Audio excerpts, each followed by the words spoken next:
tapat, matatag at maaasahan balitang tama at totoo lamang dito sa Pilipinas Network. Magandang araw sa ating mga kababayan sa Pilipinas at sa buong mundo.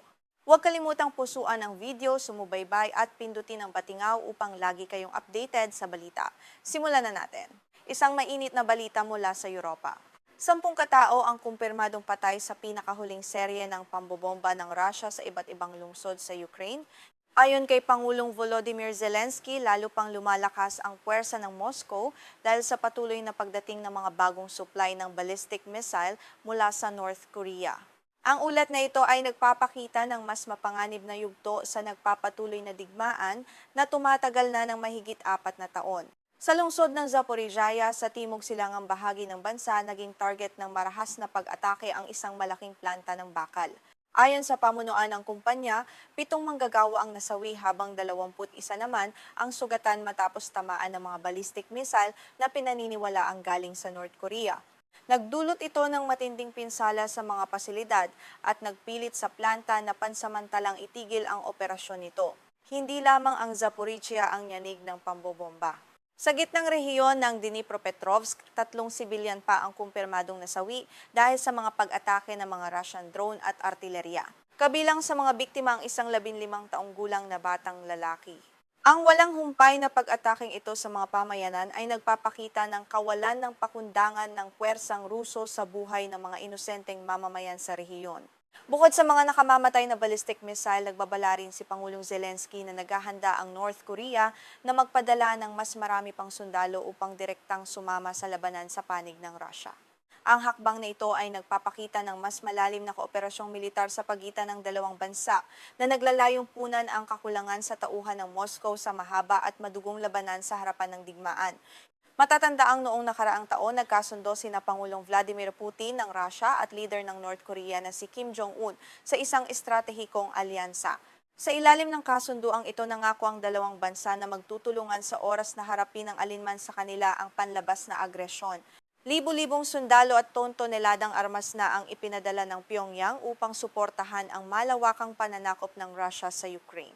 Nagbabala ang mga eksperto sa militar na ang pakikipagtulungang ito sa Moscow ay nagbibigay sa North Korea ng pagkakataong mapahusay ang sarili nitong kakayahang militar. Ayon kay Zelensky, ang aktwal na karanasan sa labanan na nakukuha ng mga sundalong North Korean sa Ukraine ay maaaring magamit ng Pyongyang upang magbanta at maghasik ng kaguluhan sa iba pang mga bansa sa rehiyon ng Asia-Pasipiko sa hinaharap. Samantala, nagbabala ang pamahalaan ng Ukraine na naghahanda ang Russia para sa isang mas malaking eskalasyon ng digmaan. Ayon sa mga ulat, pinapabilis ng Moscow ang produksyon ng sarili nitong mga ballistic missile upang samantalahin ang kritikal na kakulangan ng Ukraine sa mga air defense interceptor. Layunin din ng Russia na mag-recruit ng mas maraming sundalo para sa isang bagong opensiba sa linya ng labanan na may habang mahigit 1,000 kilometro. Ang pinakamalaking hamon ngayon para sa Ukraine ay ang matinding kakulangan sa mga Patriot Air Defense Interceptor na ibinigay ng Estados Unidos at mga kaalyado nito. Ang mga sistemang ito ang ilan sa may kakayahang humarang sa mabilis na mga ballistic missile ng Russia. Kung walang sapat na supply ng mga interceptor na ito, mananatiling vulnerable ang mga pangunahing lungsod at kritikal na infrastruktura ng Ukraine sa mga darating na buwan. Sa isang hindi pangkaraniwang hakbang, hindi binanggit ng Air Force ng Ukraine sa kanilang pang-araw-araw na ulat kung ilang missile ang pinakawalan ng Russia sa magdamag na pag-atake. Hindi pa malinaw kung sinadya ba ang hindi pagsasapubliko ng impormasyong ito o kung may iba pang dahilan ang mga opisyal sa Kyiv. Tumanggi muna silang magbigay ng pahayag ukol dito, na nagdulot ng iba't ibang haka-haka sa mga analis ng militar. Sa diplomatikong larangan, tila nawawalan na ng sigla ang mga negosasyong pinamumunuan ng Estados Unidos upang matigil ang digmaan dahil sa kawalan ng makabuluhang progreso at sa paglipat ng atensyon ng Washington sa lumalalang krisis sa gitnang silangan, partikular na sa digmaan sa Iran, unti-unting nababawasan ang presyur sa Russia. Nagbibigay ito ng pagkakataon kay Putin na ipagpatuloy ang kanyang agresibong plano. Upang matiyak ang kontrol sa loob ng bansa, ipinag-utos ng pinakamataas na korte ng Russia na alisin sa balota para sa darating na halalan ang partidong Yabloko. Ito ang natatanging partidong pampolitika sa Russia na hayagang tumututol sa digmaan sa Ukraine. Ang hakbang na ito ay malinaw na indikasyon na determinado si Putin na patahimikin ang lahat ng boses ng oposisyon at ipagputuloy ang pananakop ng walang anumang hadlang. Ayon sa pagsusuri ng Institute for the Study of War na nakabase sa Washington, hindi papasok sa seryosong negosasyon ang Kremlin hanggat naniniwala si Putin na mayroon siyang paraan sa pamamagitan ng militar upang makamit ang kanyang mga layunin.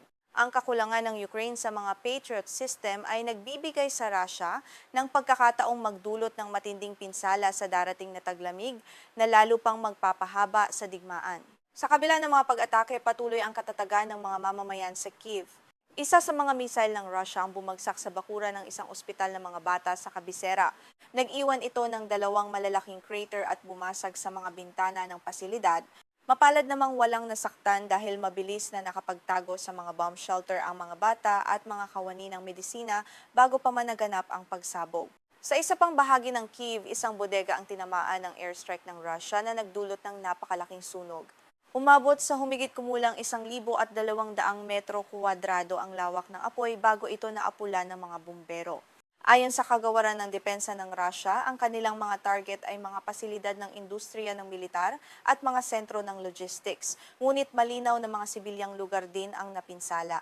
Depensa naman ng Ministry ng Depensa ng Russia, ang kanilang mga pag-atake gamit ang precision weapons ay nakatutok lamang sa mga pasilidad ng militar at mga imbakan ng drone. Iginiit nila na ang tinamaan sa Kiev ay isang imbakan ng mga drone ng militar, habang ang sa Zaporizhia naman ay isang planta ng bakal na ginagamit umano para sa digmaan. Gayunpaman, mariin itong itinanggi ng pamahalaan at mga kumpanya sa Ukraine. Ang kumpanyang Metinvest na nagpapatakbo ng planta ng bakal sa Zaporizhia ay nagpahayag ng pakikiramay sa mga pamilya ng 7 manggagawang nasawi. Ayon sa kanila, ang mga biktima ay patungo na sana sa mga shelter matapos makatanggap ng babala tungkol sa paparating na ballistic missile nang biglang maganap ang pagsabog. Ang pag-atake ay nagdulot ng malaking pinsala sa mga hurno at iba pang kagamitan ng planta. Bilang tugon, naglunsad din ng Ukraine ng malawakang pag-atake gamit ang mga drone sa loob ng teritoryo ng Russia. Ayon sa Moscow, naharang ng kanilang air defense ang halos 400 drone sa 14 na rehiyon. Isa sa mga tinamaan ay ang bodega ng pinakamalaking e-commerce company sa Russia, ang Wildberries, sa rehiyon ng Voronezh na malapit sa hangganan. Nagdulot ito ng sunog ngunit agad ding naapula. Bukod dito, matagumpay ding tinamaan ng puwersa ng Ukraine ang isang malaking oil refinery sa lungsod ng Orsk sa rehiyon ng Orenburg na may layong 1,500 kilometro mula sa hangganan ng Ukraine. Ang refinery na ito ay nagpoproseso ng milyon-milyong bariles ng krudo bawat taon upang gawing gasolina at diesel. Ang estratehiyang ito ng Ukraine ay naglalayong pilayin ang ekonomiya at supply ng langis ng Russia. Samantala, nadamay na rin ang ibang bansa sa rehiyon ng Black Sea. Sinira ng Navy ng Romania ang 2 gumagalang drone na natagpuan malapit sa daungan ng Constanta. Ang mga drone na ito ay pinasabog ng mga diver gamit ang controlled detonations. Bagamat itinanggi ng Ukraine na kanila ang mga drone na ito, ipinapakita ng insidente ang lumalaking panganib na maaaring idulot ng digmaan sa mga kalapit na bansang kasapi ng alyansang NATO. Sa huling ulat mula sa United Nations, tinatayang mahigit 16,000 sibilyang Ukrainian ang kasalukuyang nakakulong sa Russia nang walang kaukulang proseso ng batas. Ayon sa UN, patuloy ang sistematikong pagpapahirap, pang-aabuso at karahasan laban sa mga bihag na ito. Ang mga paglabag na ito sa karapatang pantao ay patuloy na kinokondena ng pandaigdigang komunidad habang patuloy na naghahanap ng hustisya ang Ukraine. Isang malaking balita ang umalingaw-ngaw ngayon sa buong mundo matapos ihayag ng panig ng Ukraine na mabilis na nagpaparami ang Russia ng kanilang mga sopistikadong armas. Ayon sa ulat, ang produksyon ng mga ballistic missile ng Russia, partikular na ang Iskander-M, ay lumampas na sa kanilang orihinal na target. Ang mabilis na pag-usad ng industriyang militar ng Moscow ay nagdudulot ngayon ng matinding pangamba sa Kiev at sa mga kaalyado nito sa kanluran. Sa isang eksklusibong panayam kamakailan, ibinunyag ni General Vadim Skibitsky, ang pangalawang pinuno ng Departamento ng Intelidensyang Militar ng Ukraine o GURA, ang mga nakakagulat na datos na ito. Sinabi niya na ang pangkalahatang produksyon ng mga pangunahing missile ng Russia ay kasalukuyang mas mataas ng 10 hanggang 20% kumpara sa kanilang plano na nagpapakita ng pinaigting nilang kakayahang militar. Partikular na tinukoy ng general ang katayuan ng Iskander-M ballistic missile. Ayon sa kanya, hanggang noong 5 ng Agosto, nagawa ng Russia na magdagdag ng humigit kumulang 130 piraso ng 9M723 ballistic missile. Bagaman ang buwanang target ng Moscow ay 60 unit lamang, nagawa nilang makagawa ng 65 piraso noong Hulyo na nagpapatunay sa mabilis na takbo ng kanilang mga pabrika. Hindi lamang ang Iskander ang nakaranas ng pagtaas sa produksyon. Ayon pa kay Skibitsky, ang target para sa KH-101 cruise missiles para sa buwan ng Hulyo ay 72, ngunit ang aktwal na bilang na nagawa ay umabot sa 87. Ibig sabihin nakamit ng Russia ang 140% ng kanilang orihinal na layunin para sa partikular na uri ng missile na ito na madalas gamitin sa mga pag-atake. Gayon din ang sitwasyon para sa 3M14 caliber cruise missiles na inilulunsad mula sa mga barko at submarino. Ang paunang target ng Russia ay 26 na unit lamang para sa buwan ng Hulyo, ngunit nagawa nilang mag-assemble ng 29 na piraso. Ito ay katumbas ng 111% ng kanilang orihinal na plano na nagpapakita ng tuloy-tuloy na supply ng armas para sa kanilang hukbong dagat. Ang pinakamalaking paglukso sa produksyon ay nakita sa KH-35 anti-ship missiles. Ayon sa ulat ng panig ng Ukraine, ang produksyon ng Russia para sa missile na ito ay umabot sa 200% ng kanilang itinakdang plano. Ang ganitong antas ng produksyon ay nagpapakita na nagawa ng Russia na malampasan ang mga umiiral na parusa ng kanluran at patuloy na makakuha ng mga kinakailangang pyesa para sa kanilang mga armas.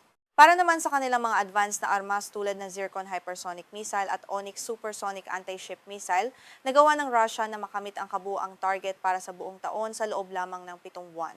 Sa kasalukuyan, mayroon ng 33 Zircon at 60 Onyx missile na matagumpay na nagawa, isang senyales na mabilis na umuunlad ang kanilang teknolohiyang hypersonic.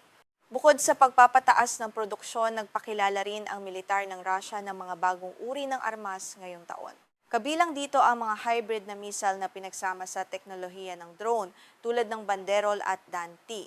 Ang mga makabagong armas na ito ay may kakayahang ilunsad mula sa mga helicopter o mga combat drone na nagbibigay sa kanila ng mas malawak at mas flexible na paraan ng pag-atake sa labanan.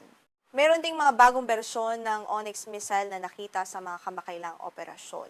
Ang upgraded na bersyong ito ay may mas malawak na saklaw, mas malaking warhead at pinahusay na sistema ng paggabay na may kakayahang mag-lock sa mga target sa lupa.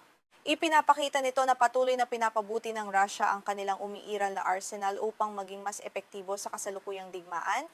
Ipinaliwanag ni General Skibitsky na binibigyang prioridad ng Russia ang paggawa ng mga partikular na armas at muling pamamahagi ng kanilang budget para rito simula pa noong ikalawang quarter ng taong ito. Ayon sa kanya, lohikal lamang na ituon ng Russia ang kanilang lakas sa paggawa ng mga missile na nagpakita ng mataas na kahusayan at may sapat na supply ng mga lokal at imported na pyesa. Naniniwala ang intelidensya ng Ukraine na nagawa ng Russia na pabilisin ang produksyon ng mga missile sa pamamagitan ng pagpapatupad ng mahigpit na parusa sa mga pabrikang nahuhuli sa schedule. Bukod dito, pinasimple rin ng pamahalaan ng Russia ang kanilang proseso ng pagkontrol sa kalidad ng mga produkto upang mas mabilis na maipadala ang mga bagong armas sa mga unit ng militar na nasa unahan ng labanan. Sa kabilang banda, iniulat din ng Ukraine na maaring pansamantalang itinigil ng Russia ang paggawa ng ilang kilalang missile tulad ng Kinzhal hypersonic missile at KH-32 cruise missile. Ang hakbang na ito ay ginawa upang mailipat ang pondo at mga materyales sa iba pang mga modelo na napatunayang mas epektibo at mas madaling gawin sa ilalim ng kasalukuyang kalagayan ng kanilang ekonomiya. Ayon sa pagsusuri, sinubukan ng Russia na pahusayin ang katumpakan ng KH-32, ngunit hindi naging maganda ang resulta nito sa aktwal na labanan. May katulad ding problema sa Kinzhal, na madalas umanong hindi tumatama ng eksakto sa target. Upang maging epektibo, ang error margin ay dapat na 5 hanggang 7 metro lamang, ngunit ang mga missile na ito ng Russia ay may error na umaabot sa 30 metro o higit pa. Tinanong din ng general tungkol sa paggamit ng Russia ng mga S-400 air defense system para sa mga pag-atake sa lupa. Ipinaliwanag ni Skibitsky na ang ginagamit ng kaaway ay ang RM-48U na orihinal na idinisenyo bilang target drone para sa pagsasanay ng mga air defense crew. Ibig sabihin, ginagamit lamang ng Russia ang S-400 bilang launcher para sa mga binagong missile na ito upang makatipid. Ang RM-48U ay hindi isang karaniwang air defense missile kundi isang surface-to-surface missile na lumilipad sa ballistic trajectory at may bilis na humigit kumulang 6 na beses ang bilis ng tunog. Nagawa na ng Russia na magtayo ng linya ng produksyon para rito at inaasahang makakagawa ng 40 unit ngayong Agosto. Sa kasalukuyan, tinatayang mayroon silang 400 piraso nito sa kanilang imbakan. Bukod sa mga missile, may plano rin ng Russia na gumawa ng hanggang 11,000 kamikaze drone ngayong Agosto, partikular na ang mga modelong Geran, Garpia at Kerbera. Bagaman may bahagyang pagbaba sa dalas ng pag-atake ng drone noong Hulyo, ito ay dahil sa muling pag-aayos ng kanilang produksyon upang mag-focus sa mga advanced na modelo na may mas mataas na kakayahan. Sa katunayan, sa mga kamakailang pag-atake, ang mga drone na gumagamit ng jet engine ay umabot sa 50% ng kabuuang bilang na ipinadala ng Russia. Pinagsama na nila ngayon ang mga jet-powered drone at piston engine drone sa kanilang mga operasyon. Ang taktika ng Russia ay naging mas komplikado kumpara noong mga nakaraang taon dahil sa mabilis na pag-unlad ng kanilang teknolohiya. Ibinunyag din ng Ukraine na gumagamit na ngayon ang Russia ng isang uri ng mesh Wi-Fi network upang kontrolin ang kanilang mga drone ng real-time. Sa sistemang ito, ang bawat drone ay nagsisilbing transmitter at receiver ng data na nagbibigay daan sa tuloy-tuloy na koneksyon sa pagitan ng mga drone at ng kanilang mga operator kahit na may interference o jamming sa paligid. Isa pang malaking hamon para sa Ukraine ay ang paggamit ng Russia ng Rasvet Satellite Communication System na tinaguriang bersyon ng Starlink ng Russia. Ang sistemang ito ay may kakayahang dumaan at sumakop sa himpapawid ng Ukraine ng hindi bababa sa 2 beses bawat araw. Nagbibigay ito ng matatag na koneksyon para sa pagkontrol ng mga drone at komunikasyon ng mga tropang Ruso sa lupa. Sa pagtatapos, binigyang diin ni General Skibitsky na aktibong naghahanap ang Ukraine ng mga paraan upang kontrahin ang mga makabagong teknolohiyang ito ng Russia. Habang patuloy na nagmamasid ang mundo sa takbo ng digmaang ito, wala pang opisyal na pahayag o komento ang Moscow hinggil sa mga detalyadong ulat na ito mula sa intelidensya ng Ukraine. Manatiling nakatutok para sa mga susunod pang balita dito.